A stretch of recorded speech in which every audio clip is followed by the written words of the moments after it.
There are teams and players that win weeks and lose weeks, or even win seasons and lose seasons. Not everyone is going to be a winner in the National Football League, and that's the way it goes. But there were some players and teams that very clearly had a great start to the year and will be looking to carry that momentum moving forward. Some of the winners we will discuss in today's video were expected, while others may have been a bit of a surprise. And even some cases of teams who won, like the Baltimore Ravens for example, lost a running back for the year, and just because they did what they were supposed to do in week 1 does not automatically make them big winners. We discussed Dallas a lot this week, so spoiler, they will not be in today's video as they were in multiple videos this week, so if you would like some content on the Cowboys, please check out the other videos at the end of today's. But we are going to discuss 4 of the biggest winners in the NFL so far, and with that preface out of the way, let's begin.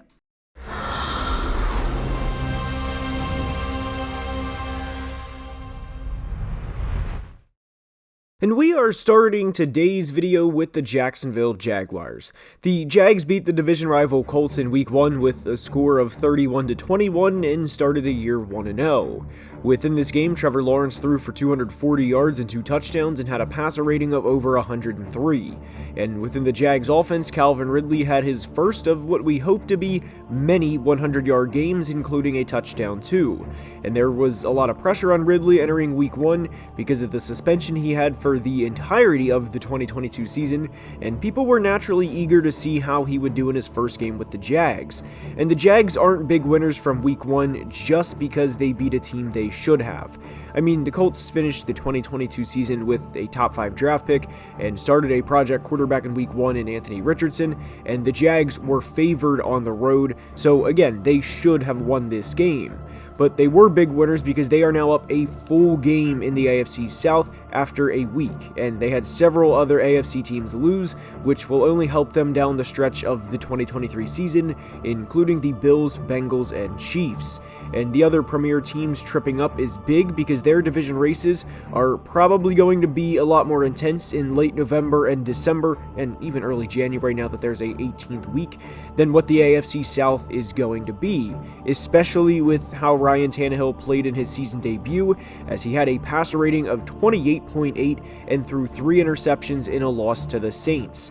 But aside from this, the Jags were big winners because not only did Calvin Ridley play good, but they put up 31 points with Christian Kirk going for just 9 yards, and with the ground game not being particularly great as they had 35 carries as a team for just 105 yards, which comes out to 3 yards per carry.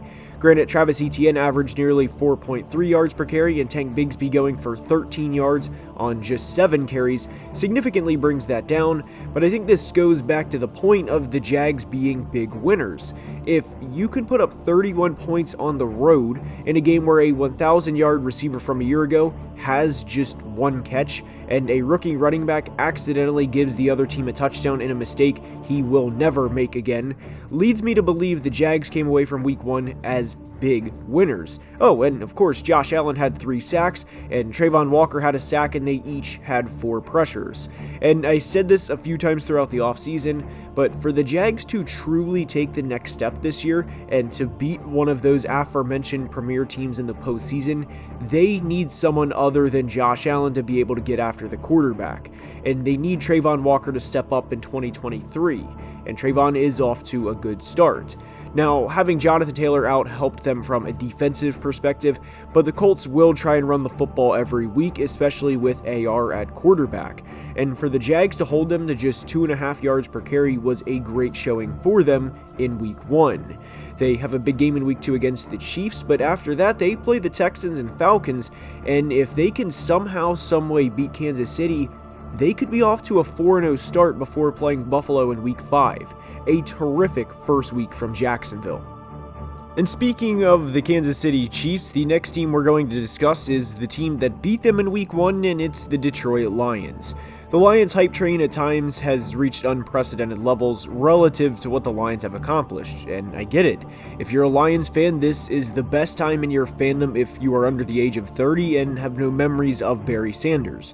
Sure, there was a year here or there during the Matt Stafford era, but nothing has ever been like this, and to go into Kansas City and win in the first game of the year was a great job by the Lions. And counterpoint, I know Lions haters, or simply non-Lions believers, will say it took them no Travis Kelce, no Chris Jones, a defensive touchdown that should have never happened, and Kadarius Toney dropping several passes just to pull out a win in Kansas City. But within this, a win in Kansas City is impressive, period.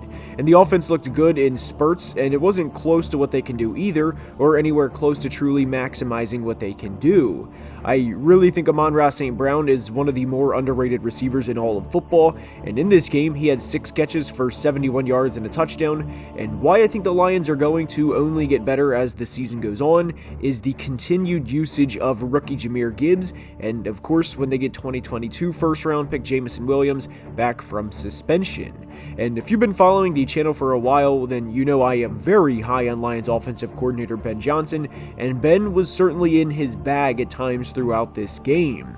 The job as the team's offensive coordinator is to maximize what your players can do, obviously, right? But it's sometimes easier said than done.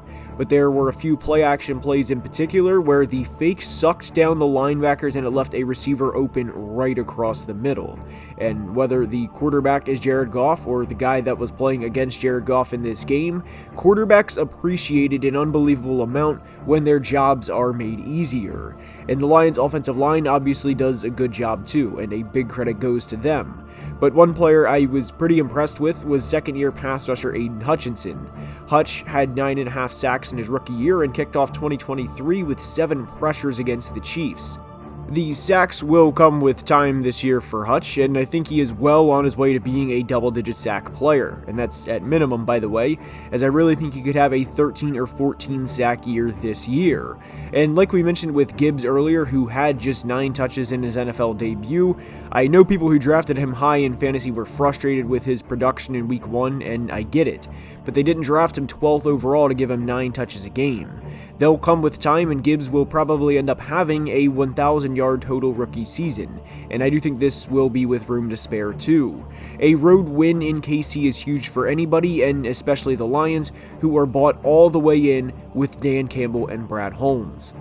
For the next winter, we will travel around Lake Erie to go to Cleveland and discuss the Browns. In week 1, Cleveland didn't just beat the Bengals by 3 points in a game where Cincy turned the ball over 4 times and they got a few lucky breaks. No, not even close.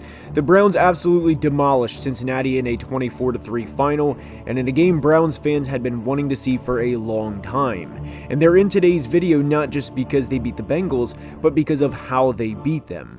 2022 defensively for Cleveland was a nightmare, and former defensive coordinator Joe Woods couldn't have left soon enough. And in week 1, longtime coach Jim Schwartz was on fire and held the Bengals to just 142 yards of total offense. The same Bengals team that the media loves propping up because they have a trio on offense that is extremely fun to watch in Joe Burrow, Jamar Chase, and T. Higgins. And it was domination from start to finish. Cincinnati was just 2 of 15 on third down and held the ball for just 24 minutes of the game. And because Joe Burrow was sacked twice for a total of 15 yards, they had just 67 net passing yards on the day. And when your defense is playing like this, it's pretty simple for the offense. Put the ball in Nick Chubb's hands and let him go to work and do what Nick Chubb does, which is wear teams down over the course of the game and go for 100 yards, which he did as he finished the day with 18 carries for 106 yards and even added an additional 21 yards receiving. The defense also held T. Higgins to 0 catches on 8 targets, and that's obviously an accomplishment in itself, but this is a big year for T, because if he balls out, he will probably be rewarded with a hefty contract extension, probably in the $23 to $25 million area per year, so for him specifically, every game means that much more. The biggest thing the Browns needed to do from last year to this year was address the run defense, as they finished 25th in rushing yards allowed in 2022 and had just 2 games all year in which they allowed 75 yards less or rushing, which was all they allowed in week 1. And they're already halfway to that total through 1 week in 2023. The only thing to truly monitor with this team moving forward is the play of Deshaun Watson, mainly because of the contract and because the Browns are paying him to be the level of player he was in Houston. And in 7 games now for Cleveland, Deshaun has thrown just 8 touchdowns to 6 interceptions, while completing just 57.8% of his passes. That's it. That's the only thing to monitor with this team. Because they have a kick-ass run game, they evidently have a very good defense led by one of the best defensive minds in football in Jim Schwartz, and they gave Miles some help along the defensive line in Zadarius Smith. And if Deshaun can pick it up, which I think even Browns fans would agree with, as 8 passing touchdowns in 7 starts isn't killing it by any means, then this team can go a very long way. But to dominate the Bengals the way they did in week 1 and to truly shut them down while committing 2 turnovers offensively, by the way, makes the Browns very big week 1 winners. Next up is the Green Bay Packers, who started off the Jordan Love era with a win over the division rival Bears and put up 38 points in the process. There was a lot of anticipation with this game on both sides, as the Packers are starting a new era with Jordan Love as the quarterback, but there was also a lot of anticipation from the Bears side because they think they are ready to win 8 or 9 games and maybe sneak into the playoffs. And while that technically could happen, Green Bay wasn't having any of it in week 1. They forced 2 turnovers, including a pick 6, and held Chicago to converting just 3 third-down conversions on 13 attempts. And it seemed like if you blinked, the Packers went from being up 10-6 to 24-6 and eventually to 38-14 in rapid fire. And I also thought they did a very good job of containing Justin Fields as a runner and basically said, you have to beat us with your arm. Sure, Justin ran for 59 yards, but that's going to happen. And when you play the 2023 Bears, the goal is to force Justin Fields to beat you as a passer. Everyone in the Packers organization would have been as okay as they could have been with the loss to Chicago if Justin Fields threw for 350 yards and 4 touchdowns to beat them. And every opponent the Bears plays this year feels the same way. Now, I'm not going to overreact and say Jordan Love is the next Aaron Rodgers or Brett Favre, but pertaining to week 1 specifically, he played a good game and threw for 245 yards and 3 touchdowns. And they needed him to, as the Packers' ground game wasn't working, as they ran the ball 32 times for a grand total of just 92 yards, which equates to less than 3 yards per carry. But anytime you start the year with a big win over a division rival, especially one that goes back 100 years, and you don't just beat them, but go into their stadium and win by 18 points in what is a huge game for your franchise, well, you are a huge winner by default. Obviously, we know every game won't be like this for Jordan Love, as he would be on pace for a 4,100-yard 51 passing touchdown season, but to go out and not lose the team the game and for the defense to limit the Bears to 20 points makes Green Bay a week 1 winner. And by the way, this was without Christian Watson, who could go for 1,000 yards in his 2nd season. Watson showed flashes in 2022 and had a few 100-yard games down the stretch, and Green Bay's passing offense looked fine without him. The next few weeks are going to be tough against Atlanta, New Orleans, and Detroit, but Green Bay can win those games. Will they? Well, we'll find out, but for now, they're off to a great start. I hope you enjoyed the biggest winners in the NFL, and if you did, please like the video and subscribe, as only about 23% of people watching are subscribed, and it makes a massive difference. Also, please check out Underdog Fantasy using the link in the description, as there is a chance this week to win $100,000 if you put Tua in your pick'em slip for the week. So a $10 entry using a Tua slip could win you $100,000. Again, use the link in the description, as you also get a free $100 deposit match. So there's a lot of things to go check out on Underdog Fantasy. Free $100 deposit match and a chance at $100K. So go check it out. Helps me out, helps you out. And that's all I have. So hope you enjoyed. And until the next video, please be safe and have a great day. Love you guys.